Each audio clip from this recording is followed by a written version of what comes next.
Good day everyone. We are the reporter for chapter 18, which is the process focus. So, the learning objectives. After studying this chapter, you should be able to explain what process management is, identify processes and requirements, discuss what process design is, explain process control in manufacturing and services, differentiate continuous improvement and breakthrough improvement, and lastly, discuss how to manage supply chain processes. Afternoon everyone. This afternoon I, Miss Rublico and Miss Legitao tackled about the process focus. Sa production facility, organized around process to facilitate low volume, high variety production, low volume, high variety products in places or job shops. So generally, process involves combination of people, machines, tools, techniques, materials, and improvements, and defined series of steps or actions. So operations involve in transforming inputs are the physical facilities, materials, capital, equipment, people, and energy. And sa outputs, involve ang product and service. Also, the common types of production are machining, mixing assembly, filling orders, or approving loans. So the next slide is functional view versus process view. So as nouns, the difference between process and function is that process is a series of events to produce a result, especially as contrasted to product, while functions is what something does or is used for. So for functional view, we see that the head is the management, or other called CEO if big company. So there are four under the management, namely, first, the sales, or mean selling of goods or services. Second is purchasing, buying goods and services that a company needs to operate and manufacture products. The third one is production, the process of combining various material inputs and immaterial inputs, plans, know-how, in order to make something for consumption sa output. Lastly, the logistics, the movement of goods from point A to point B, which entails two functions. The first one is the transportation, and the second one is the warehousing. Working sequence including logistics to produce and distribute goods. So the process view naman, there are four sequence to follow the order entry, meaning maunay order sa management to do that or to do this one. And buy raw materials mean to buy materials sa product nga imong himuon, or mga materials nga kailangan sa product nga gisuggest nga himuon. And also the manufacture, sila ang tig-process sa raw materials or parts into finished product or goods through the use of tools, human labor, machinery, and chemical processing. And lastly, the deliver product. Imuha nang i-deliver. Kung imuha nang i-deliver, nagpamatuod siya nga satisfied na jud ang manufacturer. So the next one is the K process focus practice for quality management. The first one is identify vital work process that relate to core competencies and deliver customer value, profitability, organizational success, and sustainability. So i-identify jud pud nato ang atoang gi-work nga product ug sa atoang mga kompetensya, para mahibalaan nato sa mo ni atong product, mahibalaan pud nato kung unsa pud sa atong kompetensya din. Kung mo ni sa kompetensya, di mas labo nato atoa para ang customer dili gid sa atoa mo anhi. So that the second is determine key work process requirements, incorporating input from customers, suppliers, partners, and collaborators. So sabotable pud kay siya. So the next is design and innovate work processes to meet all requirements, incorporating new technology, organizational knowledge, product excellence, the need for agility, cycle time reduction, productivity, cost control, and other efficiency and effectiveness factors. So we need to do everything para lang jud nga mabenta og dali atong mga products. So the next one is seek way to prevent defects, service error, and rework, and minimize costs associated with inspection test and process of performance audits. So sa ato jud siyang i-review atong mga products before nato siya i-turn to deliver. Kay para nag-inspection test process, wala sila makita na mga error or mga kanang negative result is ato ang product. So the next is implement work processes and control their day-to-day operation to ensure that they meet design requirements using appropriate performance measure along the customer, supplier, partner, and collaborator input as needed. So i-implement nimo nga day by day jud nato ma-check ang ato ang mga product o design. Okay. Kunwari karon nga adlaw mas benta na siya nga design, so ato na po na siyang iusbo din mas ato pa gid siyang ipalabaw og kanang mas manindot pa nga design para ang mga customer dili na mobulag sa ato, or I mean ang customer magbalik-balik sa atoa. So the next is improve work processes to achieve better performance, reduce variability, improve products and service, keep processes current with business needs and directions, and share improvements with other.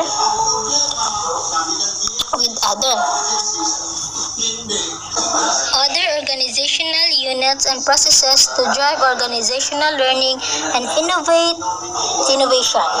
So, i-improve jud nato atong work to process to achieve better performances. And the last is incorporate effective process management practice in the overall supply chain. So, let's proceed the process management. So, process management involves planning and administering to achieve high levels performance. Process management consists of three major activities. The first one is the design, the second one is control, and the third one is improve. And the cycle time. Cycle time is one of the most important metrics in process management. So, let's proceed to identifying processes and requirements. So, common processes include acquiring customer and market knowledge, strategic planning, research and development, purchasing, development new product to service, manufacturing and assembly, fulfilling customer orders, managing information, measuring and analyzing performance, and training employees, to name just a few. So, let's proceed to the value creation processes. So, value creation processes is typically include product design and production or delivery process. And value creation process mao ni ang important to running the business. So, let's proceed to the next one. So, the support processes. Kaning support processes, kani siya ang most important nga mo-organize sa value creation processes sa employees ug sa daily operations. So, let's proceed the value creation processes for pulse sudden service. So, under the process is one of the order taking. Order taking, iyang principal requirements is accurate, fast, ug friendly. So, sa cooking, proper temperature. So, panglasa jud. And the product assembly, proper sequence, sanitary, correct ingredients and amounts, speed, proper temperature, net. So, sa cash collection naman is accurate, fast, ug friendly gihapon. And sa slicing, cut, size, freshness, or color. So, ang cut size kana siguro dapat kanang imong pag-cut straight, then iyang size is parihara gihapon. Kanang parehas sila og size. Sa chili preparation is proper temperature, quantity, og freshness. Sa ham chicken preparation naman is proper temperature, quantity, og freshness. And then sa supply chain management, price, cost, order, accuracy. And sa property acquisition, sales potential, adherence to budget. And sa construction naman, on time o within budget. So sa marketing and advertising, clear message and brand recognition. Then let's proceed the SSMHC process management framework. So under the healthcare delivery processes, admit, assist, treat, discharge. So para ba nang magpa-hospital ta ba, admit, i-assist sa mga nurse or doctors, then i-treatment ta nila, then og mali-ulian na or ulian na jud, so pwede na siya nga ma-discharge. So pareha na siya sa business processes. Naputay physicians og suppliers. Then sa support processes naman, naputay finance, human resources, facilities management og information system. So diari pod sa PICAS table, continue ra ni siya sa healthcare process requirements and measures. So under the process is pharmacy or medical medication use. So, ang key requirements niya is accuracy. Then, yung key measures is use of dangerous abbreviations in medications orders, o medical error rate or adverse drug events resulting from medications errors. Then, the next one sa process is surgical services or anesthesia. So, the key requirements is professional skill, competence, communication. Yung key measures is clear documentation of informed surgical and anesthesia consent, and perioperative mortality and surgical site infection rates. And under sa process naman, under sa discharge na punta nga case. So, natin first is the case management. So, ang key recommend niya is appropriate utilization. So, yung key measures is average length of stay, payment denials, unplanned readmits. The next one is discharge from setting of care. So, yung key requirements is assistance and clear directions. So, yung key measures is discharge instruction documented and provided to patient. And the last one nga key measures is response rate and patient satisfaction survey. So, the next slide is explained by Ms. Roblico. Okay, good afternoon. Process design. The goal of process design is to develop an efficient process that satisfies both internal and external customer requirements and is capable of achieving the requisite level of quality and performance. Other factors that might need to be considered in process design include safety, cost, variability, productivity, environmental impact, green manufacturing, measurement capability, and maintainability of equipment. Because process generally cut across traditional organizational function and rarely operate in isolation, process design must be considered in relation to other processes that might impact them. Then, process design begins with understanding its purpose and requirements, who the customer is, and what outputs are produced. The purpose of a manufacturing process, for instance, is to produce a component or semi-finished good for the next manufacturing process.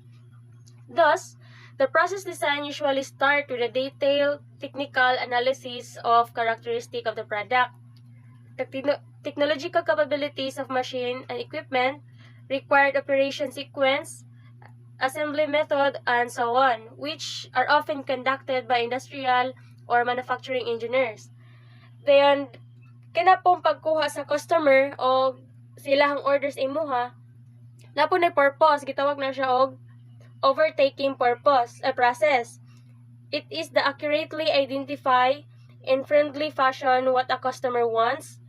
Then, it might start by identifying ways that customer prefer to place order and how they long to willing to wait. For example, kana sa technology, sa Shopee, place order man jud sila sa mga customer mag-add to cart sa ilahang app, sa imuhang market, magpaabot man jud sila kung kanusa nila kanusa maabot ang ilahang item, ma-deliver na to through GNT. Sa tong wall sa account sa tong market sa Shopee, na man jud nakabutang nga detail kung kanusa pila ka days ma-receive, kung pila ang shipping, kung willing to wait budget sila kung pila ka days maabot sila ang items ng ilahang order. The next is process mapping. It is design a process requires a systematic approach for most process. This includes defining the sequence of steps that need to be performed along with the formal documentation of procedures and requirements. To describe the specific steps in a process and their sequence, we generally develop a process map or flowchart, which is kana ang nasa kilid nga picture. Along with standard operating procedure and work instructions, Exhibit 18.6 shows a flowchart for training, printing, press operation. The process defines the steps and decision points required to achieve certification and ensure that all requirements are met. As design tools, flowchart enabled management to study and analyze process prior to implementation in order to improve quality and operational performance. Next is the medical administration process, which is the Exhibit 18.7. Suppose the hospital want to design a process for administering medication to a patient.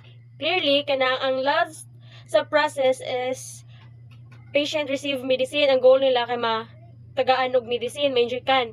In the input To this, a processed medicine is delivered from the pharmacy.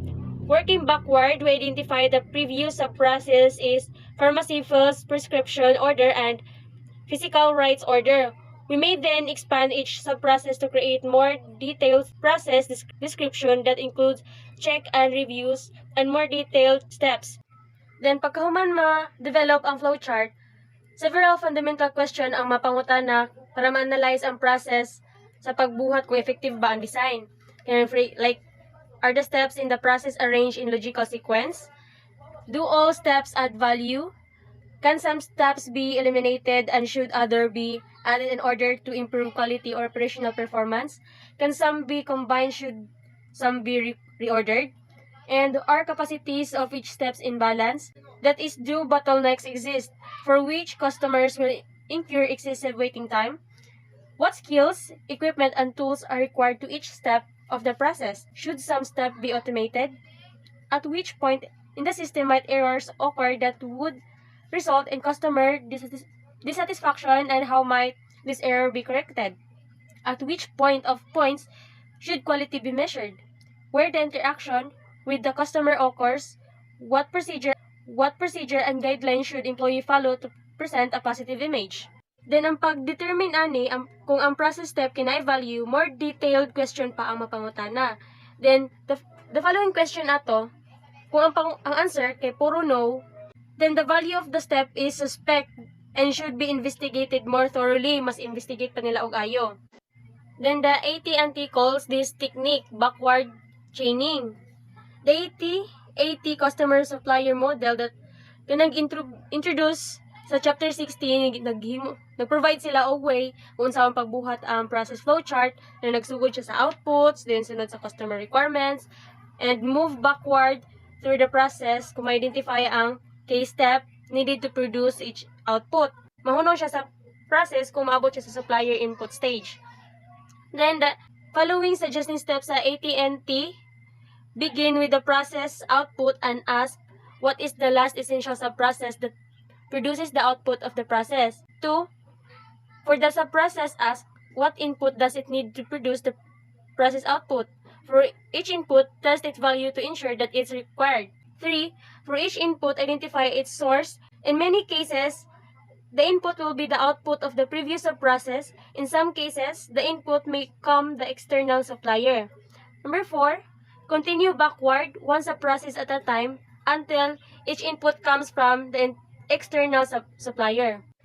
Then next, the process design for services. Most cross-functional business value creation process and all support process are primarily service-oriented. Thus, it is important to understand the fundamental differences between manufacturing and service process.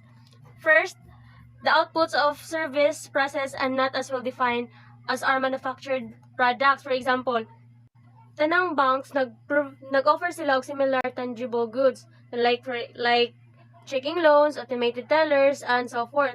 Then the real differentiating factor sa kalahian lang nila kaya kanang ilahang pag-service ng ilahang gihatag sa ilahang customers. Then the second, most service process involve a greater interaction with the customer, often making it easier to identify needs and expectation. On the other hand, customers often cannot define their needs until dili nimo sila tagaan og references or comparison. Di din sila ka-determine kung unsa ilahang gusto. Designing a service essentially involves determining an effective balance between people and technology. Like too much or too little emphasis on one component will lead to poor quality or efficiency.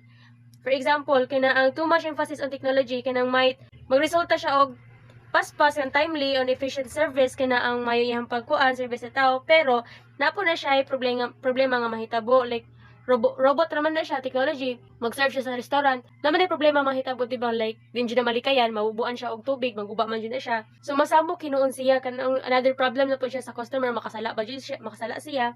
Then for the employee, mayo ayahang pag-service, makahimo siya og personable environment, pero naapod siya problema. Makahatag po siya, like magdaghang maglakaw-lakaw, like for example sa Inasal, sa Jollibee, samok bitaw kaayo, samukan ang customer daghang magsuroy-suroy, wal magkaon sila, then sa mall sad, na magsunod-sunod sa customer, bisagin sa customer, samukan man dyan na masukod dyan siya. Then the 5K service dimension yung introduce sa Chapter 3, the reliability, assurance, tangible, empathy, and responsiveness. Ang kaniyang tangibles and reliability, mo ni ang key aspect for technology, while the assurance, empathy, and responsiveness mo ni siya for employee behavior. Then a useful approach to designing services is to recognize that services differ in 3 dimensions. First, customer contact and interaction. Second, the labor intensity. 3, the customization.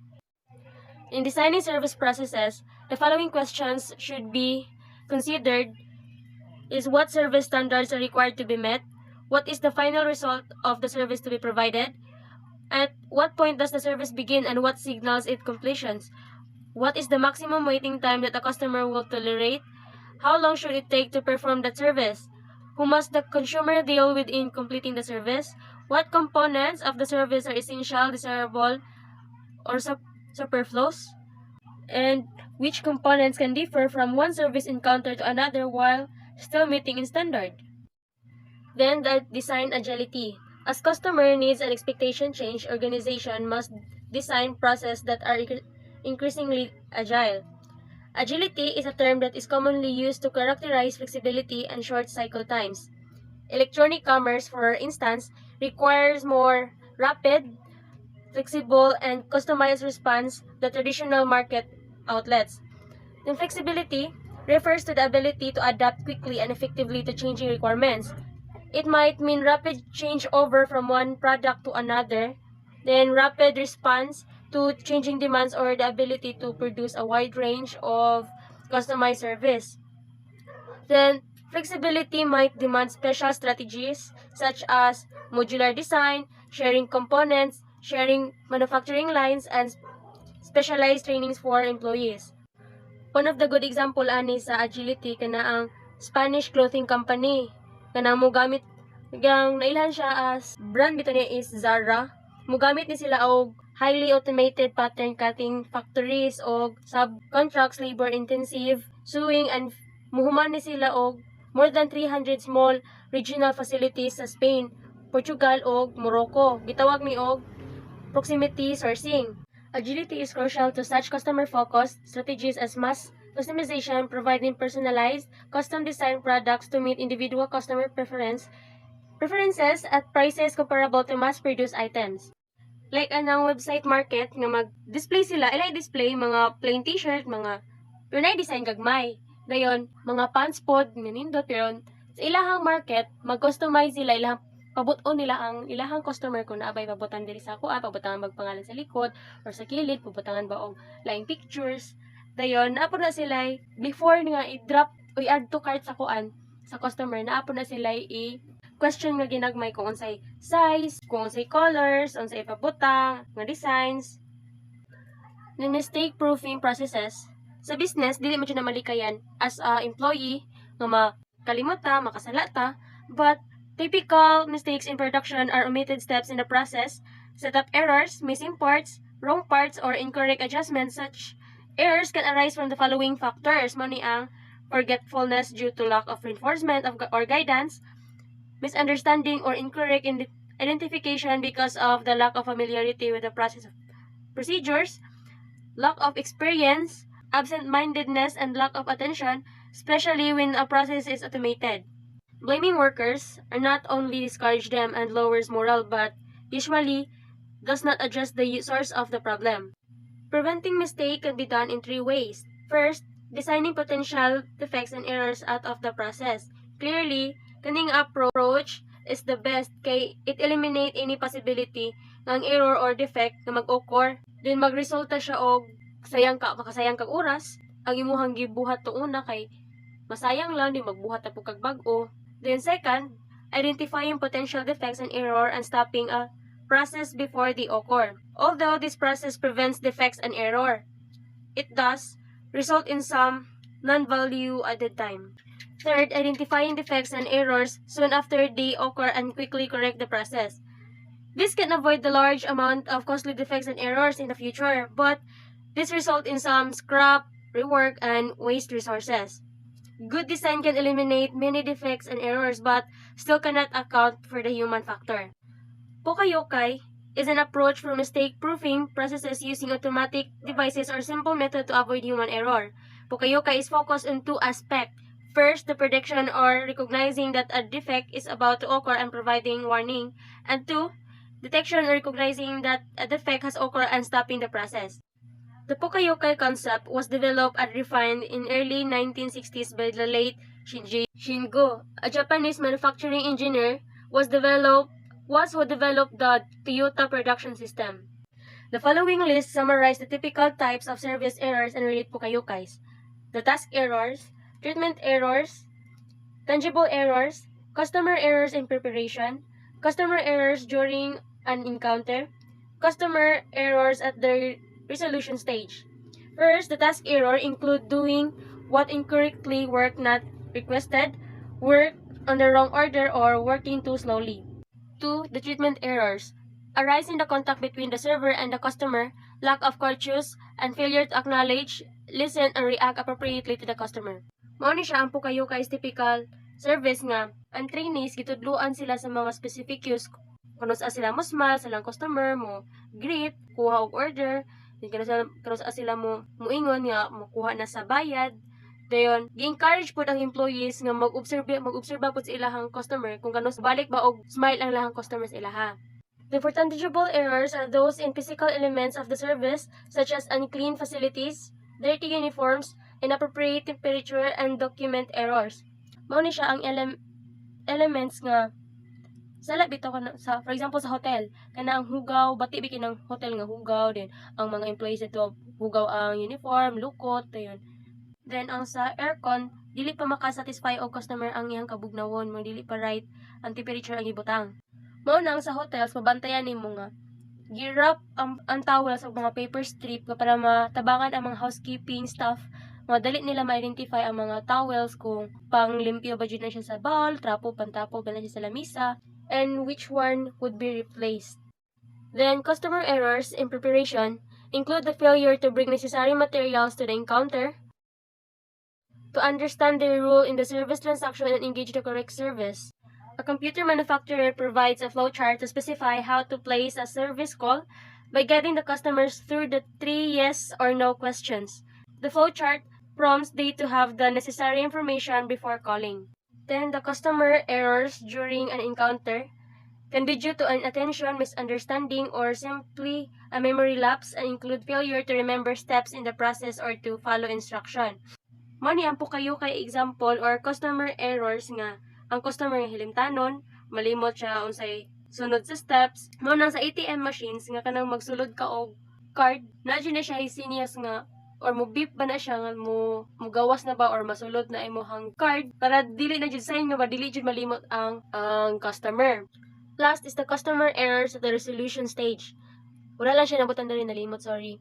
It is a service encounter include failure to signal service in any case, to learn for experience, to adjust expectations, and to execute appropriate post-encounter actions. Many hotels might enclose a small gift certification to encourage guests to provide feedback. Next is the process control.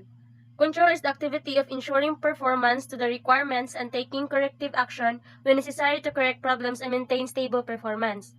The distinction between control and improvement is illustrated in Exhibit 8.8, kaniyang picture nga nasa kilid. Any process performance measure naturally fluctuates around some average level. Any control system has 4 elements. First, a standard or goal. 2, a means of measuring accomplishment.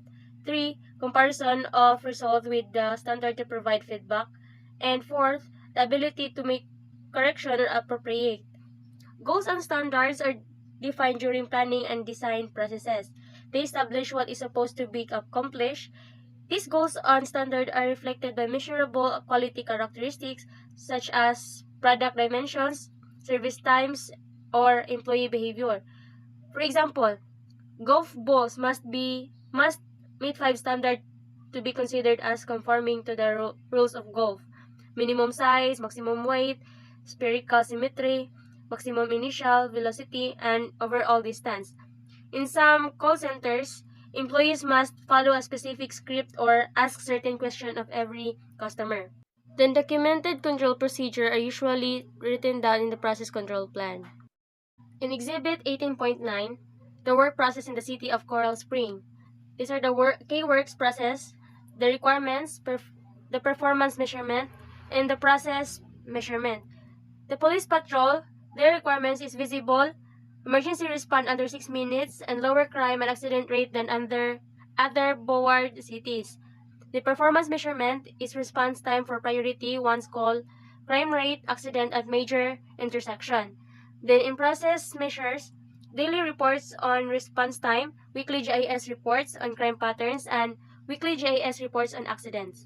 For police investigation, the requirements is low crime rate, then the performance measurement is clearance rate, and performance measures monthly open case report.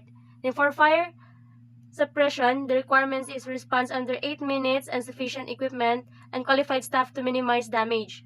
The performance measurement, user rating from survey percent response under 8 minutes. Then in process measures, daily reports on response time and staff responding to calls. Then for emergency medical services, the requirements is response time under 8 minutes, appropriate response to medical situation, and professional compassionate behavior. For performance measurement, user rating from survey percent response under 8 minutes. In process measures, daily reports on response time and transaction surveys of families using service. Then, last, parks maintenance, the safety, aesthetics, and functionality. The performance measurement is maintenance rating from survey, park safety ratings. And last is data from quarterly point of contact surveys. Process control in service. The process control follows the same paradigm as in manufacturing. Define a standard or goal, measure accomplishment, compare result with the standard, and make correction as needed. In services with high customer contact, labor intensity and customization control can be challenging. Human behavior, both the customers and the service providers, is more difficult to control than mechanical or automated process. Control should be the foundation of organizational learning. Many companies have adopted an approach that has been used in the U.S. military, called the after-action review or the debrief. This review consists of asking for basic questions. What was supposed to happen? What actually happened? What was there a difference? And what we can learn. Then the process control in manufacturing.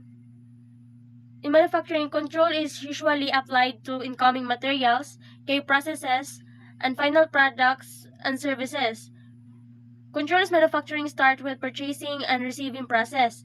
Clearly, if incoming material are poor quality, ang maabot nga material kay bati ang quality, then the final product will certainly be no better. If the quality of purchased material is consistently good, the customer should not have to rely on heavy inspection. The burden of supplying high-quality product should rest with the supplier themselves, because unwanted variation can arise during production. In process control is needed throughout the production process. Many different mechanisms are used in manufacturing facilities to control quality. Then the Quality Spotlight, the Ritz-Carlton Hotel Company, described their proactive approach to quality control that is designed for their intensive personalized service environment. At the Ritz-Carlton Hotel Company, system for collecting and using quality-related measures and widely deployed and used extensively throughout the organization. Each hotel tracks service quality indicators on a daily basis. The Ritz-Carlton recognized the many customer requires are sensory and thus difficult to measure. However, by selecting and training and certifying employees in their knowledge of the Ritz-Carlton gold standard of service, they are able to assess their work through appropriate sensory measurements and taste, sight, smell, sound, and touch, and take appropriate action. The company used 3 types of control process to deliver quality. First, the self-action of the individual employee based on their spontaneous and learned behavior. 2, basic control mechanism which are carried out by every member of the workforce. Last, the critical success factor control for critical processes. in basic control mechanism, this is the first person who detect a problem is empowered to break away from routine duties, investigate, and correct the problem immediately, document the incident, and then return to their routine. Then sa critical success factor control for critical processes, this is the process teams use customer and organizational requirements, measurements to determine quality, speed, and cost performance. These measurements are compared against benchmark and customer satisfaction data to determine corrective action and resource allocation. That's all from me, and Ms. Lunita will explain the next slide, which is the process improvement. And now let's move on to the process improvement. But before we will proceed, let us know first what is process improvement. Process improvement is the proactive task of identifying, analyzing, and improving upon existing business processes within an organization for optimization and to meet new quotas or standards of quality. So what are the examples of process improvement? So some example of process improvement such as improving product quality. You should improve the quality of your product, upgrading service quality, and etc. So this diagram is an example of production system. It is shown by Edward Deming. So it shows that one person should design the product or procures and prepare the raw materials needed. Also fabricates the corresponding parts and then assembles them into the final product. So the producer is quick to judge the product quality and adjust the design, procurement, fabrication, and assembly process as needed. So the resultant product quality falls short of expectations. This diagram depicts not only the relationships among inputs, processes, and outputs, but also the roles of consumers and suppliers, such as the interdependency of organizational processes, the usefulness of consumer research, and the importance of continuous improvement of all elements of the production system. So, Deming also told the Japanese that understanding customers and suppliers was crucial to planning for quality. So, he advised them that continuous improvement of both products and production processes through better understanding of customer requirements is the key to capturing world markets. So, one important area for improvement is a learning cycle. So, a real improvement depends on learning, which means understanding why changes are successful through feedback between practices and results, leading to new goals and approaches. So, a learning cycle consists of 4 stages. First, planning. Second, execution of plans. Third, assessment of progress. Fourth, revisation of plans based upon assessment findings. So, unsa din ang planning? So, diri sa planning, diri ana to makita kung unsa di at among design, unsa di dapat qualities among product, is the materials are prepared. Diri ana ka organize ang mga sunod-sunod na buhaton. Then second, it is the execution of plans. Diba sa diri na nato i-execute or buhaton ang mga plano nga ato ang nalista sa first step. Then third, assessment of progress. So after na to execute to atong plans, we should assess ato ang lantawon kung naabay progress nga nahitabo or naabay improvement. Then lastly, it is the revision of plans based upon assessment findings. Diri ana time, diri ata mag-revise based sa ato ang assessment or sa atong findings. Example, kailangan din namo usbon ang among design. Kailangan din namo i-improve ang qualities among product. Kay mauman ang results among findings. So mao na siya ang learning cycle. So next is the diagram shown in Exhibit 18.10. It is an example of process map. It is shown there that how a final report is actually prepared and how a final report should be prepared. So first, a final report is actually prepared by treatments completes and followed by the complete statistics, and after that, writing the draft statistical and medical summaries. And then, you should integrate summaries and make consistent with basic protocol into draft report. Then after you write your draft, you should make a sequential review and negotiate changes one-on-one. After you review your draft, you should perform a quality control corrections. You will check if there are errors and corrections needed. Then, after that, circulate for final sign off. Then if changes are required, you should back to sequential review. If you think that there are many changes, i-review na sad nimo og balik ang imuhang gibuhat. If wala na changes, kung wala na need usabon, you should proceed to the investigator signs final report. Then, next is how a final report should be prepared. So, first, treatments complete, then down to complete statistics, then draft statistical and medical summaries.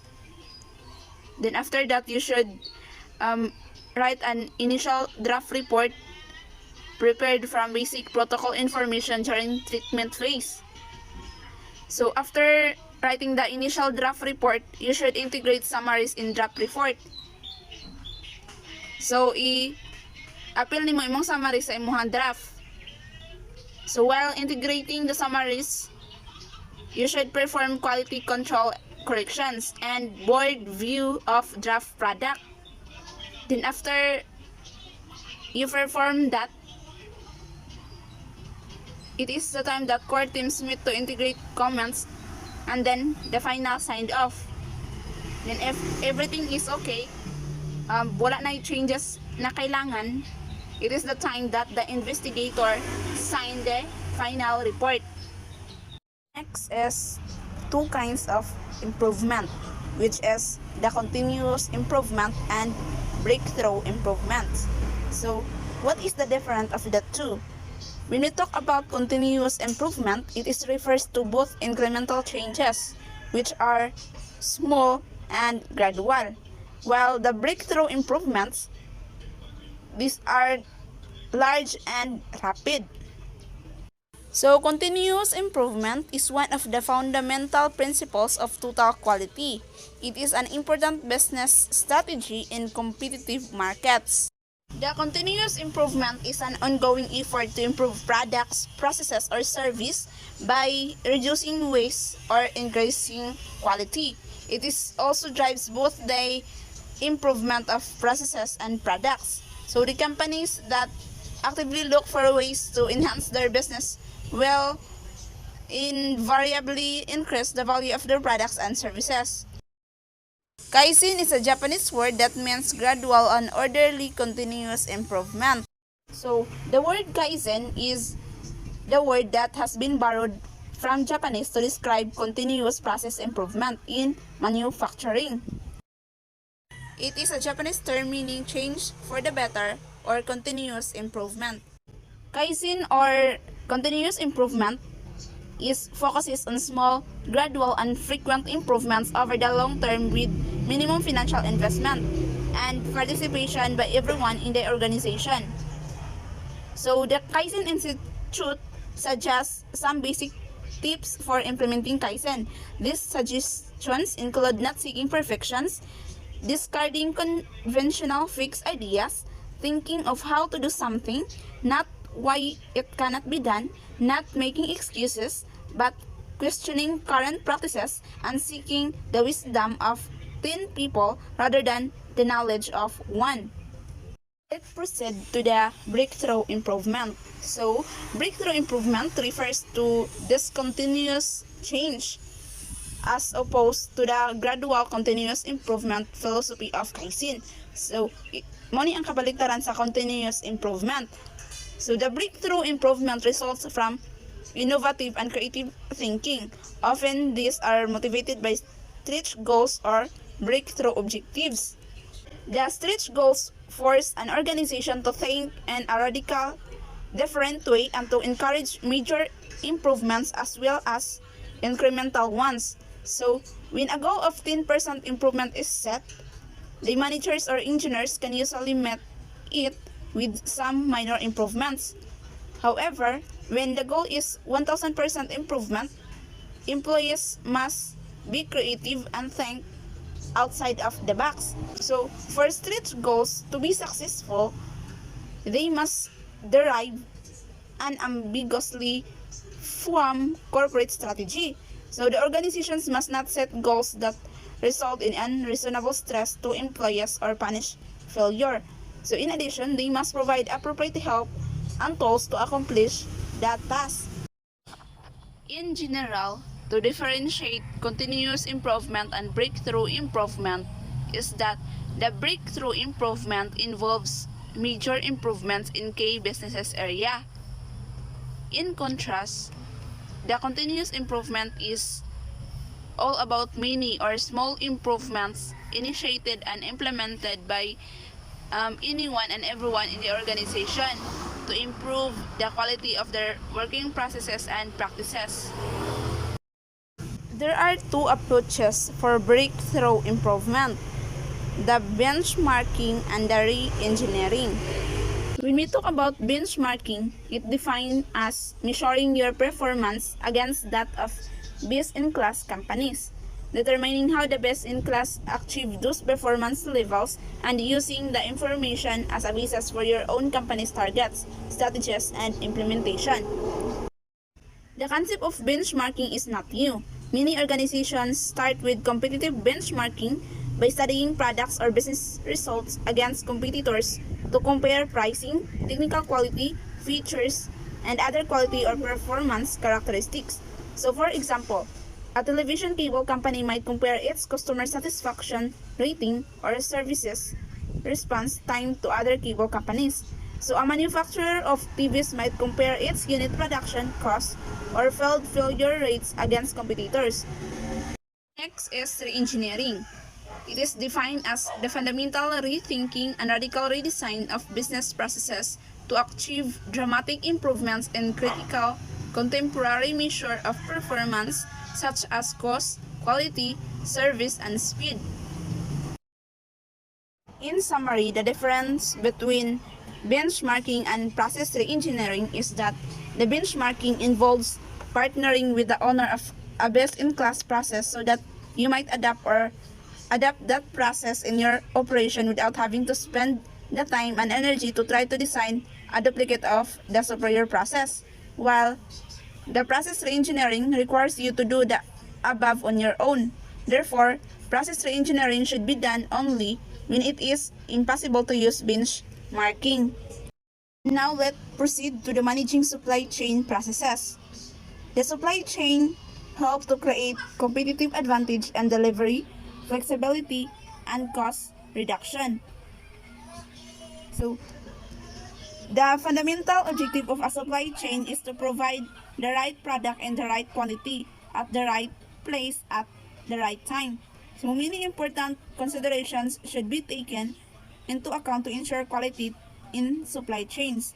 So first, an organization should have effective and flexible processes to create, organize, release, and document manufacturing and deliver instructions from the time that it receives an order to request for a quote until goods are shipped to the customer.